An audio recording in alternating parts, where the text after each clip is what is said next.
जय श्री कृष्ण। राधे राधे। प्यारे भक्तगणों, आज आप सभी श्रवण करेंगे सप्त बारों की व्रत कथा। वैशाख माह में नियम से रोज श्रवण करने से सभी मनोकामना शीघ्र ही पूर्ण हो जाती है। तो आइए श्रवण करते हैं सप्त बार की व्रत कथा। ये सोमवार व्रत कथा। किसी नगर में एक धनी व्यापारी रहता था। दूर दूर तक उसका व्यापार फैला हुआ था। नगर के सभी लोग उस व्यापारी का सम्मान करते थे। इतना सब कुछ संपन्न होने के बाद भी वह व्यापारी बहुत दुखी था, क्योंकि उसका कोई पुत्र नहीं था, जिस कारण अपने मृत्यु के पश्चात व्यापार के उत्तराधिकारी की चिंता उसे हमेशा सताती रहती थी। पुत्र प्राप्ति की इच्छा से व्यापारी प्रत्येक सोमवार भगवान शिव का व्रत पूजा किया करता था और शाम के समय शिव मंदिर में जाकर शिव जी के सामने घी का दीपक जलाया करता था। उसकी भक्ति देखकर माँ पार्वती प्रसन्न हो गई और भगवान शिव से उस व्यापारी की मनोकामना पूर्ण करने का निवेदन किया। भगवान शिव बोले, इस संसार में सबको उसके कर्म के अनुसार फल की प्राप्ति होती है। जो प्राणी जैसा कर्म करते हैं उन्हें वैसा ही फल प्राप्त होता है। शिवजी द्वारा समझाने के बावजूद माँ पार्वती नहीं मानी और उस व्यापारी की मनोकामना पूर्ति हेतु वे शिवजी से बार बार अनुरोध करती रही। अंततः माता के आग्रह को देखकर भगवान भोलेनाथ को उस व्यापारी को पुत्र प्राप्ति का वरदान देना पड़ा। वरदान देने के पश्चात भोलेनाथ माँ पार्वती से बोले, आपके आग्रह पर मैंने पुत्र प्राप्ति का वरदान तो दे दिया, परंतु इसका यह पुत्र 16 वर्ष से अधिक समय तक जीवित नहीं रहेगा। उसी रात भगवान शिव उस व्यापारी के सपने में आए और उसे पुत्र प्राप्ति का वरदान दिया और उसके पुत्र की 16 वर्ष तक जीवित रहने की भी बात बताई। भगवान के वरदान से व्यापारी को खुशी तो हुई, लेकिन पुत्र की अल्पायु की चिंता ने उस खुशी को नष्ट कर दिया। व्यापारी पहले की तरह सोमवार के दिन भगवान शिव का विधिवत व्रत करता रहा। कुछ महीनों के बाद उसके घर एक अति सुंदर बालक ने जन्म लिया और घर में खुशियां ही खुशियां भर गई। बहुत धूमधाम से पुत्र जन्म का समारोह मनाया गया, परंतु व्यापारी को पुत्र जन्म की अधिक खुशी नहीं हुई, क्योंकि उसे पुत्र की अल्प आयु के रहस्य का पता था। जब पुत्र 12 वर्ष का हुआ तो व्यापारी ने उसे उसके मामा के साथ पढ़ने के लिए बनारसी भेज दिया। लड़का अपने मामा के साथ शिक्षा प्राप्त हेतु चल दिया। रास्ते में जहाँ भी मामा भांजे विश्राम हेतु रुकते, वहीं यज्ञ करते और ब्राह्मणों को भोजन कराते। लंबी यात्रा के बाद मामा भांजे एक नगर में पहुँचे। उस दिन नगर के राजा की कन्या का विवाह था, जिस कारण पूरे नगर को सजाया गया था। निश्चित समय पर बारात आ गई, लेकिन वर का पिता अपने बेटे के एक आंख से काने होने के कारण बहुत चिंतित था। उसे भय था कि इस बात का पता चलने पर कहीं राजा विवाह से इनकार न कर दे, इससे उसकी बदनामी भी होगी। जब वर के पिता ने व्यापारी के पुत्र को देखा तो उसके मस्तिष्क में एक विचार आया। उसने सोचा, क्यों ना इस लड़के को दुल्हा बनाकर राजकुमारी से विवाह करा दूं। विवाह के बाद इसको धन देकर विदा कर दूंगा और राजकुमारी को अपने नगर ले जाऊंगा। वर के पिता ने लड़के के मामा से इस संबंध में बात की। मामा ने धन मिलने की लालच में वर के पिता की बात को स्वीकार कर ली। लड़के को दूल्हे का वस्त्र पहनाकर राजकुमारी से विवाह कर दिया गया। राजा ने बहुत सारा धन देकर राजकुमारी को विदा किया। शादी के बाद लड़का जब राजकुमारी के साथ लौट रहा था तो वह सच नहीं छिपा सका और उसने राजकुमारी की ओढ़नी पर लिख दिया, राजकुमारी, तुम्हारा विवाह मेरे साथ हुआ था। मैं तो बनारसी पढ़ने के लिए जा रहा हूँ और अब तुम्हें जिस नवयुवक की पत्नी बनना पड़ेगा वह कान्हा है। जब राजकुमारी ने अपनी ओढ़नी पर लिखा हुआ पढ़ा तो उसने कान्हे लड़के के साथ जाने से इनकार कर दिया। राजा को जब ये सब बातें पता लगी तो उसने राजकुमारी को महल में ही रख लिया। उधर लड़का अपने मामा के साथ बनारसी पहुंच गया और गुरुकुल में पढ़ना शुरू कर दिया। जब उसकी आयु 16 वर्ष की हुई तो उसने यज्ञ किया। यज्ञ की समाप्ति पर ब्राह्मणों को भोजन करवाया और खूब अन्य वस्त्र दान किए। रात को वह अपने शयन कक्ष में सो गया। शिव के वरदान के अनुसार शयन अवस्था में ही उसके प्राण पेखरू उड़ गए। सूर्योदय पर मामा मृत भांजे को देखकर रोने पिटने लगा। आसपास के लोग भी एकत्र होकर दुख प्रकट करने लगे। लड़के के मामा के रोने विलाप करने के स्वर समीप से गुजरते हुए भगवान शिव और माता पार्वती ने भी सुने। माता पार्वती ने भगवान से कहा, प्राणनाथ, मुझे इसके रोने का स्वर सहन नहीं हो रहे, आप इस व्यक्ति के कष्ट को अवश्य दूर करें।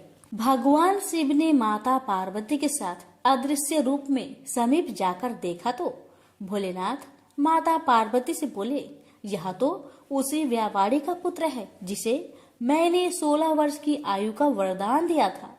इसकी आयु पूरी हो गई है। माँ पार्वती ने फिर भगवान शिव से निवेदन कर उस बालक को जीवन देने का आग्रह किया। माता पार्वती के आग्रह पर भगवान शिव ने उस लड़के को जीवित होने का वरदान दिया और कुछ ही पल में वह जीवित होकर उठ बैठा। शिक्षा समाप्त करके लड़का मामा के साथ अपने नगर की ओर चल दिया। दोनों चलते हुए उसी नगर में पहुंचे जहां उसका विवाह हुआ था। उस नगर में भी यज्ञ का आयोजन किया। समीप से गुजरते हुए नगर के राजा ने यज्ञ का आयोजन देखा और उसने तुरंत ही लड़के और उसके मामा को पहचान लिया। यज्ञ के समाप्त होने पर राजा मामा और लड़के को महल में ले गया और कुछ दिन उन्हें महल में रखकर बहुत सा धन वस्त्र आदि देकर राजकुमारी के साथ विदा कर दिया। इधर भूखे प्यासे रहकर व्यापारी और उसकी पत्नी बेटे की प्रतीक्षा कर रहे थे। उन्होंने प्रतिज्ञा कर रखी थी कि यदि उन्हें अपने बेटे की मृत्यु का समाचार मिला तो दोनों अपने प्राण त्याग देंगे। परंतु जैसे ही उसने बेटे के जीवित वापस लौटने का समाचार सुना तो वह बहुत परेशान हुआ। वह अपनी पत्नी और मित्रों के साथ नगर के द्वार पर पहुंचा। अपने बेटे के विवाह का समाचार सुनकर पुत्र वधू राजकुमारी को देखकर उसकी खुशी का ठिकाना न रहा। उसी रात भगवान शिव ने व्यापारी को सपने में आकर कहा, हे श्रेष्ठी, मैंने तेरे सोमवार व्रत करने और व्रत कथा सुनने से प्रसन्न होकर तेरे पुत्र को लंबी आयु प्रदान की है। पुत्र की लंबी आयु जानकर व्यापारी बहुत प्रसन्न हुआ। शिव भक्त होने तथा सोमवार का व्रत करने से व्यापारी की सभी मनोकामनाएं पूर्ण हुई। इसी प्रकार जो भक्त सोमवार का विधिवत व्रत करते हैं और व्रत कथा सुनते हैं, उनकी सभी इच्छाएं पूरी होती है। उनसे बोलिए, उमापति शंकर भगवान की जय। मंगलवार व्रत कथा। एक समय की बात है, एक ब्राह्मण दंपति की कोई संतान नहीं थी, जिस कारण वह बेहद दुखी थे। एक समय ब्राह्मण वन में हनुमान जी का पूजा के लिए गया।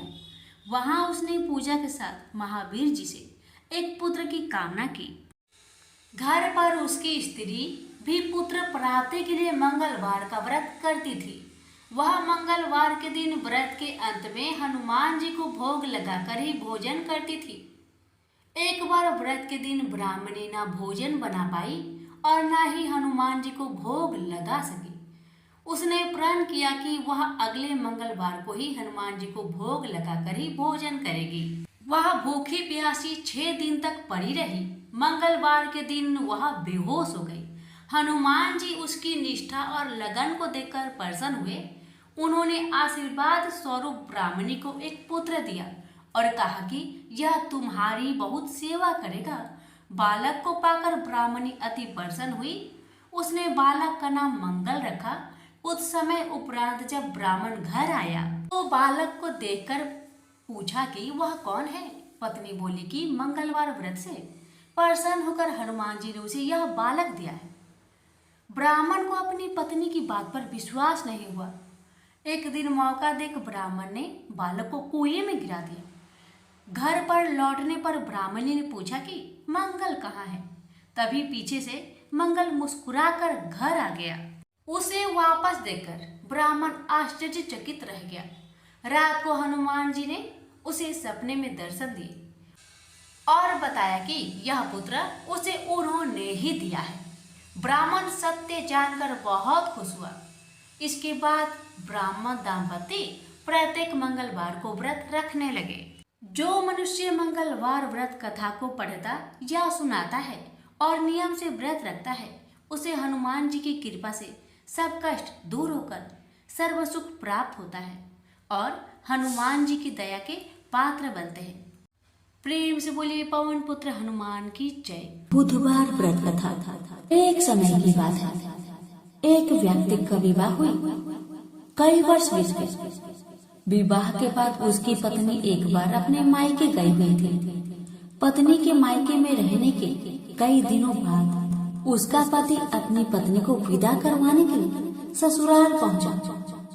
ससुराल में कुछ दिन तक रहने के बाद वह पत्नी को मायके से विदा कराने की बात अपने सास ससुर से कह गई। बुधवार का दिन होने के कारण उसके सास ससुर ने कहा कि इस दिन बेटी ससुराल नहीं जा सकती, इस कारण विदाई नहीं हो सकती है।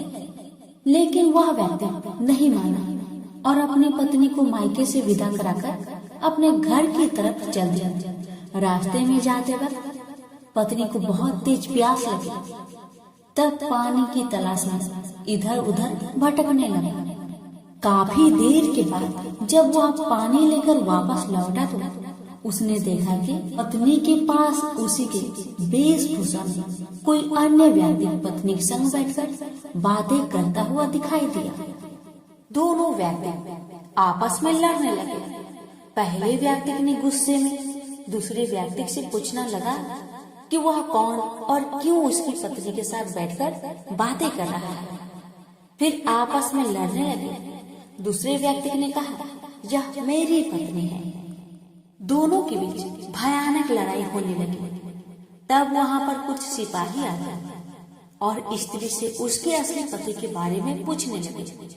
दोनों व्यक्ति को देखकर स्त्री हैरान हो गई कि कौन मेरा पति है। वह दुविधा में पड़ गई क्योंकि दोनों एक जैसे ही लग रहे थे। तब पहला व्यक्ति परेशान होकर मन में कहा कि भगवान, ये आपकी कैसे लीला है। तभी आकाशवाणी हुई कि बुधवार के दिन पत्नी को विदा करवाकर नहीं ले जाना चाहिए था। यह सब सुनकर पहला व्यक्ति समझ गया कि यह भगवान बुद्ध की लीला है। फिर वह व्यक्ति बुद्धदेव से प्रार्थना करने लगा और क्षमा मांगने लगा। फिर फौरन ही बुद्धदेव अंतर्ध्यान हो गए और उस व्यक्ति को अपनी पत्नी मिल गई। तभी से हर दिन बुधवार के दिन भगवान गणेश की पूजा होने लगी। प्रेम से बोलिए बुद्धदेव की जय हो, गणेश महाराज की जय हो। प्राचीन समय की बात है। एक नगर में एक बड़ा व्यापारी रहता था। वह जहाजों में माल लदवाकर दूसरे देशों में भेजा करता था। वह जिस प्रकार अधिक धन कमाता था, उसी प्रकार जी खोलकर दान भी करता था। परंतु उसकी पत्नी अत्यंत कंजूस थी। वह किसी को एक दमड़ी भी दान नहीं देती थी। एक बार सेठ जब दूसरे देश व्यापार करने गया तो पीछे से बृहस्पति भगवान साधु का वेश धारण करके व्यापारी की पत्नी के समक्ष उपस्थित हुए और भिक्षा मांगने लगे। तब व्यापारी की पत्नी ने साधु महाराज से कहा, हे साधु महाराज, मैं इस दान और पुण्य से तंग आ गई हूँ। आप कोई ऐसा उपाय बताए जिससे मेरा सारा धन नष्ट हो जाए और मैं आराम से रह सकूं। मैं यह धन लूटता हुआ नहीं देख सकती। बृहस्पति भगवान ने कहा, हे देवी, तुम बड़ी विचित्र हो। संतान और धन से कोई दुखी होता है भला? अगर अधिक धन है तो इसे शुभ कार्यों में लगाओ। कुंवारी कन्याओं का विवाह करवाओ। विद्यालय और बाग बगीचों का निर्माण कराओ। ऐसे पुण्य कार्य करने से तुम्हारा लोक परलोक सार्थक हो सकता है। परंतु साधु की इन बातों से व्यापारी की पत्नी को खुशी नहीं हुई। उसने कहा, मुझे ऐसी धन की आवश्यकता नहीं है जिसे मैं दान में दूं। तब बृहस्पति देव बोले, यदि तुम्हारी ऐसी इच्छा है तो तुम एक उपाय करना। 7 बृहस्पतिवार घर को गोबर से लिपना और अपने केसों को पीली मिट्टी से धोना। केसों को धोते समय स्नान भी करना। व्यापारी से हजामत बनाने को कहना। भोजन में मांस मदिरा खाना। कपड़े अपने घर धोना। ऐसा करने से तुम्हारा सारा धन नष्ट हो जाएगा। इतना कहकर बृहस्पति भगवान अंतर ध्यान हो गए। व्यापारी की पत्नी ने बृहस्पति देव के कहे अनुसार 7 बृहस्पतिवार वैसा ही करने का निश्चय किया। केवल 3 बृहस्पतिवार बीते कि उसके समस्त धन संपत्ति नष्ट हो गई और वह परलोक सिधार गई। जब व्यापारी वापस आया तो उसने देखा कि उसका सब कुछ नष्ट हो चुका है। यह देखकर व्यापारी ने अपनी पुत्री को सत्वाना दी और दूसरे नगर में जाकर बस गया। वहाँ वह जंगल से लकड़ी काट कर लाता और शहर में बेचता था। इस तरह वह अपना जीवन व्यतीत करने लगा। एक दिन उसकी पुत्री ने दही खाने की इच्छा प्रकट की, लेकिन व्यापारी के पास दही खरीदने के पैसे नहीं थे। वह अपनी पुत्री को अवशासन देकर जंगल में लकड़ी काटने चला गया। वह एक वृक्ष के नीचे बैठकर अपनी पूर्व दशा पर विचार करके रोने लगा। उस दिन बृहस्पतिवार का दिन था। तभी वहाँ बृहस्पति देव साधु के रूप में सेठ के पास आए और बोले, हे मनुष्य, तू इस जंगल में किस चिंता में बैठा है? तब व्यापारी बोला, हे महाराज, आप सब कुछ जानते हैं। इतना कहकर व्यापारी अपनी कहानी सुनाकर रो पड़ा। बृहस्पति भगवान बोले, देखो बेटा, तुम्हारी पत्नी ने बृहस्पति देव का अपमान किया था, इसी कारण तुम्हारा यह हाल हुआ है। लेकिन अब तुम किसी प्रकार की चिंता मत करो। तुम गुरुवार के दिन बृहस्पति देव का पाठ करो। 2 पैसे के चने और गुड़ को लेकर जल के लोटे में शक्कर डालकर वह अमृत और प्रसाद अपने परिवार के सदस्यों और कथा सुनने वालों को बांट दो। स्वयं भी प्रसाद और चरणामृत लो। भगवान तुम्हारा अवश्य कल्याण करेंगे। साधु की बात सुनकर व्यापारी बोला, महाराज, मुझे तो इतना भी नहीं बचता कि मैं अपनी पुत्री को दही लाकर दे सकूं।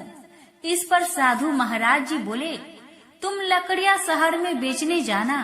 तुम्हें लकड़ियों के दाम पहले से चौगुने मिलेंगे, जिससे तुम्हारे सारे कार्य सिद्ध हो जाएंगे। उसने लकड़ियां काटी और शहर में लकड़ियां बेचने चल पड़ा। उसकी लकड़ियां अच्छे दाम में बिक गई, जिससे उसने अपनी पुत्री के लिए दही लिया और साथ ही साथ गुरुवार की कथा हेतु चना गुड़ लेकर कथा की और प्रसाद बांटकर स्वयं भी खाया। उसी दिन से उसकी सभी कठिनाइयां दूर होने लगी, परंतु अगले बृहस्पतिवार को वह कथा करना भूल गया। अगले दिन वहाँ के राजा ने एक बड़े यज्ञ का आयोजन कर पूरे नगर के लोगों के लिए भोजन का आयोजन किया। राजा की आज्ञा अनुसार पूरा नगर राजा के महल में भोज करने गया, लेकिन व्यापारी व उसकी पुत्री तनिक विलंब से पहुँचे। अतः उन दोनों को राजा ने महल में ले जाकर भोजन कराया। जब वे दोनों लौटकर आए, तब रानी ने देखा कि उनका खूंटी पर टंगा हार गायब है। रानी को व्यापारी और उसकी पुत्री पर संदेह हुआ कि उसका हार उन दोनों ने ही चुराया है। रानी ने सारा कहानी राजा को सुनाया। फिर राजा की आज्ञा से उन दोनों को कारावास की कोठरी में कैद कर दिया गया। कैद में पड़कर दोनों अत्यंत दुखी हुए। वहाँ उन्होंने बृहस्पति देवता को याद किया। बृहस्पति देव ने प्रकट होकर व्यापारी को उसकी भूल का आभास कराया और उन्हें सलाह दी कि गुरुवार के दिन कैद खाने के दरवाजे पर तुम्हें 2 पैसे मिलेंगे। उनसे तुम चने और मुनक्का मंगवाकर विधि पूर्वक बृहस्पति देवता का पूजन करो। तुम्हारे सब दुख दूर हो जाएंगे। बृहस्पतिवार को कैद खाने के द्वार पर उन्हें 2 पैसे मिले। बाहर सड़क पर एक स्त्री जा रही थी। व्यापारी ने उसे बुलाकर गुड़ और चने लाने को कहा। इस पर वह स्त्री बोली, मैं अपनी बहू के लिए गहने ले जा रही हूँ, मेरे पास समय नहीं है। इतना कहकर वह आगे चली गई। थोड़ी देर बाद वहाँ से एक और स्त्री निकली। व्यापारी ने उसे बुलाकर कहा कि हे बहन, मुझे बृहस्पतिवार की कथा करनी है, तुम मुझे 2 पैसे का गुड़ और चना लाकर दो। बृहस्पति देव का नाम सुनकर वह स्त्री बोली, भाई मैं तुम्हें अभी गुड़ और चना लाकर देती हूँ। मेरा इकलौता पुत्र मर गया है, मैं उसके लिए कफन लेने जा रही थी, लेकिन मैं पहले तुम्हारा काम करूँगी और उसके बाद मैं अपने पुत्र के लिए कफन लाऊंगी। वह स्त्री बाजार से व्यापारी के लिए गुड़ चना ले आई और स्वयं भी बृहस्पति देव की कथा सुनी। कथा समाप्त होने पर वह स्त्री कफन लेकर अपने घर गई। घर पर लोग उसके पुत्र की लाश को राम नाम सत्य है कहते हुए शमशान ले जाने की तैयारी कर रहे थे। स्त्री बोली, मुझे अपने लड़के का मुख देख लेने दो। अपने पुत्र का मुख देखकर उस स्त्री ने उसके मुंह में प्रसाद और चंद्रामृत डाला। प्रसाद और चंद्रामृत के प्रभाव से वह पुनः जीवित हो गया। पहली स्त्री जिसने बृहस्पति देव का निरादर किया था, वह जब अपने पुत्र की विवाह हेतु पुत्र वधू के लिए गहने लेकर लौटी और जैसे ही उसका पुत्र घोड़ी पर बैठकर निकला, वैसे ही घोड़ी ने ऐसी उछाल मारी कि वह घोड़ी से गिरकर मर गया। जहाँ देख स्त्री रो रो कर बृहस्पति देव से क्षमा याचना करने लगी। उस स्त्री की याचना से बृहस्पति देव साधु के वेश में वहाँ पहुंचकर कहने लगे, देवी तुम्हें अधिक विलाप करने की आवश्यकता नहीं है, यह बृहस्पति देव का अनादर करने का कारण हुआ है। तुम वापस जाकर मेरे भक्त से क्षमा मांगकर कथा सुनो, तब ही तुम्हारी मनोकामना पूर्ण होगी। जेल में जाकर उस स्त्री ने व्यापारी से माफी मांगी और कथा सुनी। कथा के उपरांत वह प्रसाद और चंद्रामृत लेकर अपने घर वापस आई। घर आकर उसने चंद्रामृत अपने मृत पुत्र के मुख में डाला। चंद्रामृत के प्रभाव से उसका पुत्र भी जीवित हो उठा। उसी रात बृहस्पति देव राजा के सपने में आए और बोले, हे राजन, तूने जिस व्यापारी और उसकी पुत्री को जेल में कैद कर रखा है, वह बिल्कुल निर्दोष है। तुम्हारी रानी का हार वहीं खूंटी पर टंगा है। दिन निकला तो राजा रानी ने हार पर खूंटी लटका हुआ देखा। राजा ने उस व्यापारी और उसकी पुत्री को रिहा कर दिया और उन्हें आधा राज्य देकर उसकी पुत्री का विवाह उच्च कुल में करवाकर दहेज में हीरे जवाहरात दिए।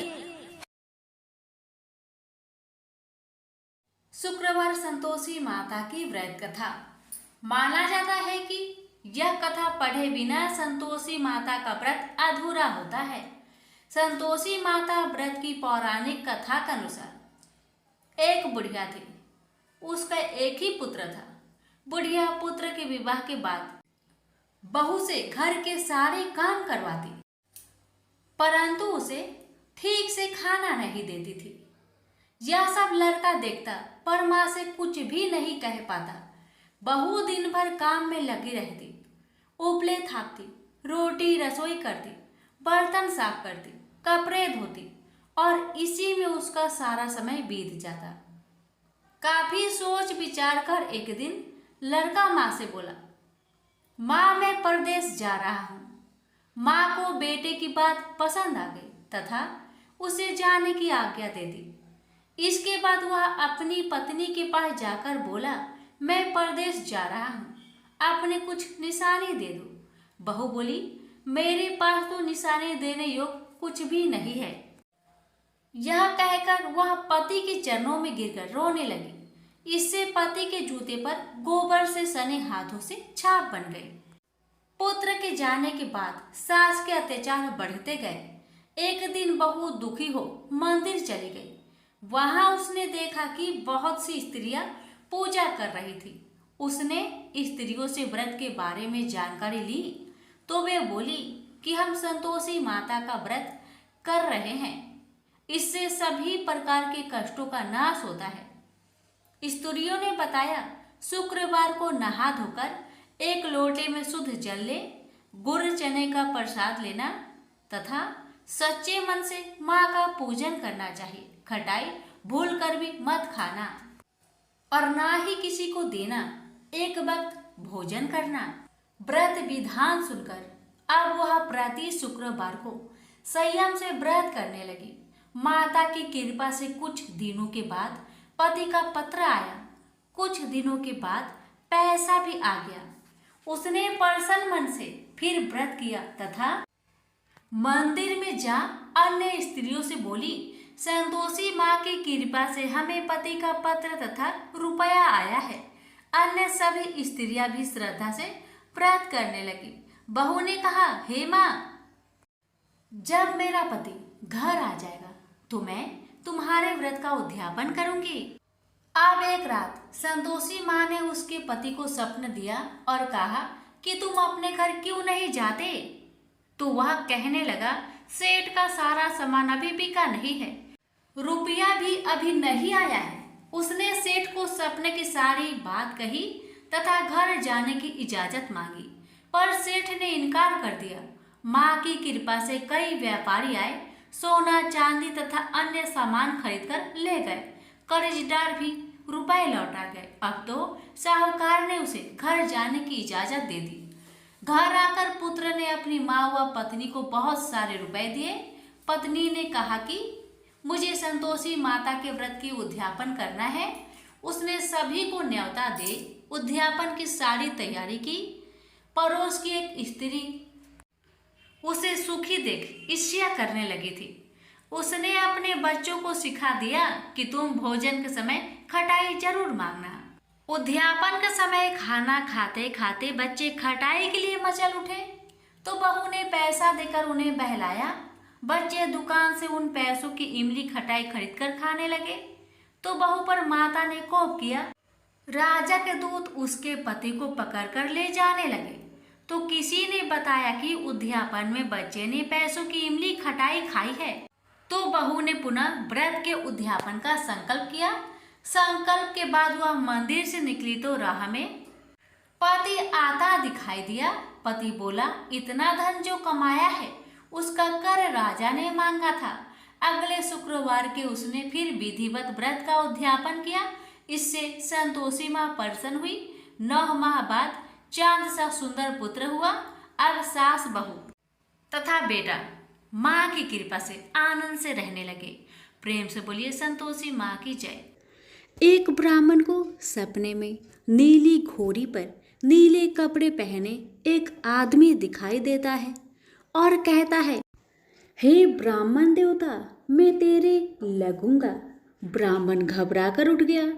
अगले दिन यही सपना उसे फिर आता है। यह सपना उसे रोज आने लगा। वह परेशान हो गया और चिंता के मारे दुबला होने लगा।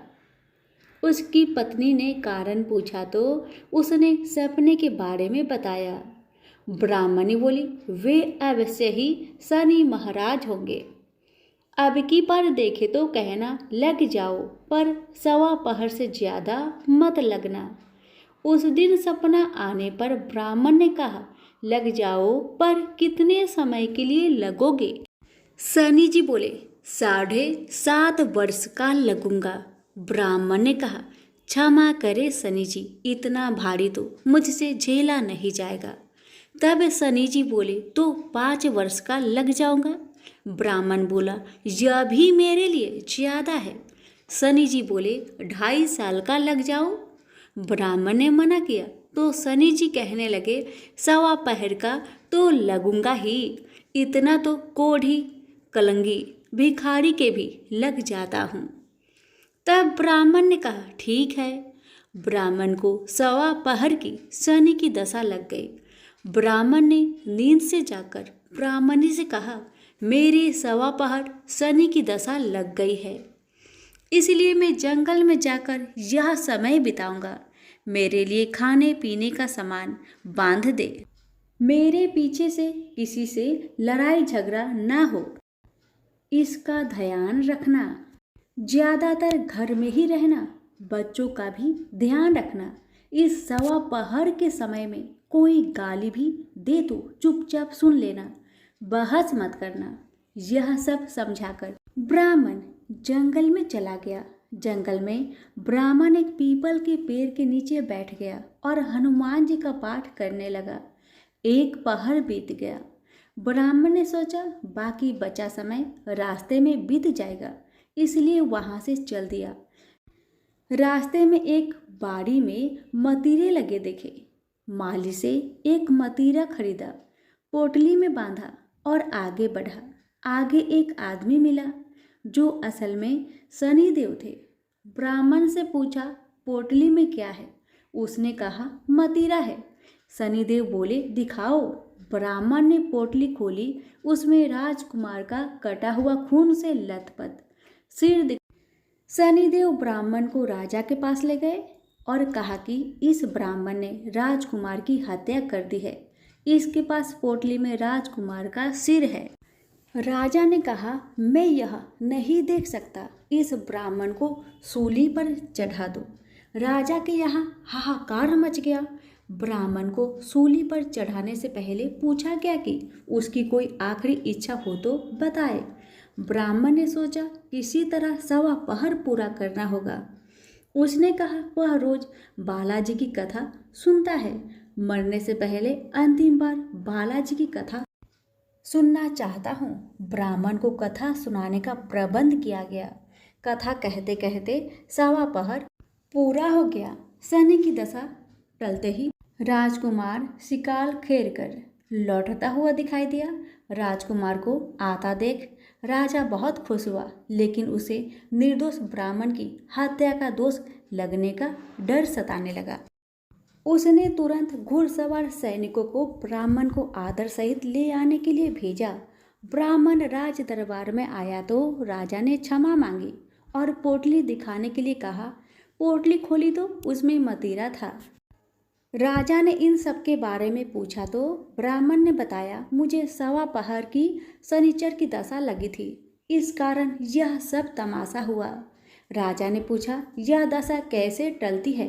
ब्राह्मण बोला राजा ये सेठ के लगे तो काला हाथी या काला घोड़ा दान करे, गरीब के लगे तो पीपल की पूजा करे। तब बोले साचा शनिचर कहिए जाके पाव सदा ही पड़िए।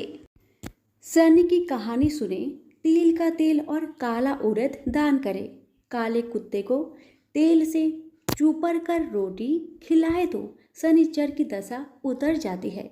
राजा ने उसे मतीरा वापस दे दिया। घर आकर ब्राह्मण ने मतीरा काटा तो उसके बीज की जगह हीरे मोती निकले। ब्राह्मणी ने पूछा यह कहाँ से लाए? आप तो कह रहे थे शनि की दशा लगी है। ब्राह्मण ने कहा जब दशा लगी थी तो यही मतीरा राजकुमार का सिर बन गया था। उतरती दशा के शनि जी निहाल कर गए। हे शनि देवता, जैसे ब्राह्मण के शनि की दशा लगी वैसे किसी के ना लगे, निहाल सबको करे। प्रेम से बोलिए शनि महाराज की जय हो। धन्यवाद। प्राचीन काल में एक नगर में एक वृद्धा रहती थी। उसका नियम था कि वह हर रविवार घर आंगन गोबर से लिपकर भोजन तैयार करती और सूर्य देव को भोग लगाकर ही भोजन करती थी। ऐसा व्रत करने से उसका घर अनेक प्रकार से धन धान्य से पूर्ण हो गया। श्री हरि की कृपा से घर में किसी प्रकार की विघ्न या दुख नहीं था। सब प्रकार से घर में आनंद रहता था। इस तरह कुछ दिन बीत जाने पर उसकी एक पड़ोसन, जिसकी गौ का गोबर वह वृद्ध लाया करती थी, विचार करने लगी कि यह वृद्ध सर्वदा मेरी गौ का गोबर ले जाती है, इसलिए अपनी गौ को घर के भीतर बांधने लगे। वृद्धा को गोबर न मिलने से रविवार के दिन अपने घर को न लिप सकी, इसलिए उसने न तो भोजन बनाया न भगवान को भोग लगाया तथा स्वयं भी उसने भोजन नहीं किया। इस प्रकार उसने निराहार व्रत किया। रात्रि हो गई और वह भूखी सो गई। रात्रि में भगवान ने उसे स्वप्न दिया और भोजन न बनाने तथा लगाने का कारण पूछा। वृद्धा ने गोबर न मिलने का कारण सुनाया। तब भगवान ने कहा कि माता, हम तुमको ऐसी गौ देते हैं जिससे सभी इच्छाएं पूर्ण होती है, क्योंकि तुम हमेशा रविवार को गौ के गोबर से लिपकर भोजन बनाकर मेरा भोग लगाकर खुद भोजन करती हो, इससे मैं खुश होकर तुमको वरदान देता हूँ। निर्धन को धन और बाज स्त्रियों को पुत्र देकर दुखों को दूर करता हूँ तथा अंत समय में मोक्ष देता हूँ।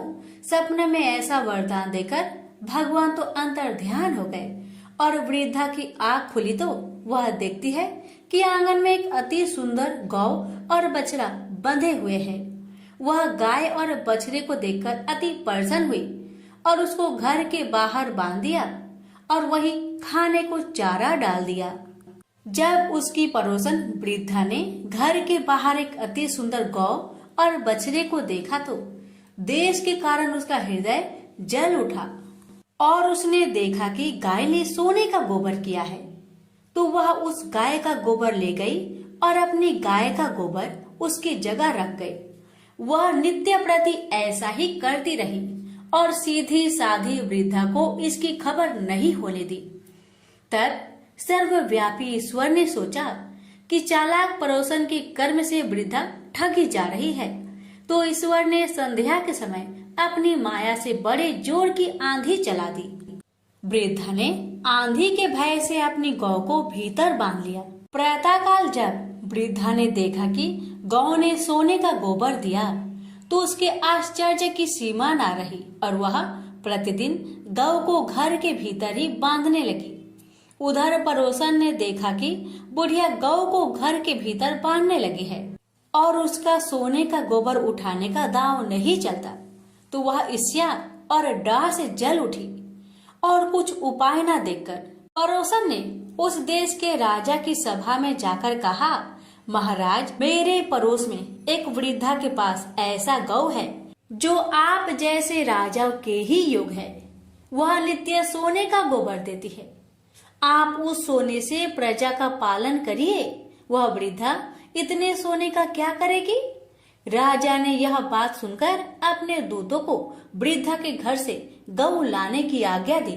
वृद्धा प्रातः ईश्वर का भोग लगा भोजन ग्रहण करने जा ही रही थी कि राजा के कर्मचारी गौ को खोलकर ले गए। वृद्धा काफी रोई चिल्लाई, किंतु कर्मचारियों के समक्ष कोई क्या कहता। उस दिन वृद्धा गौ के वियोग में भोजन न खा सकी और रात भर रो रो कर ईश्वर से गौ को पुनः पाने के लिए प्रार्थना करती रही।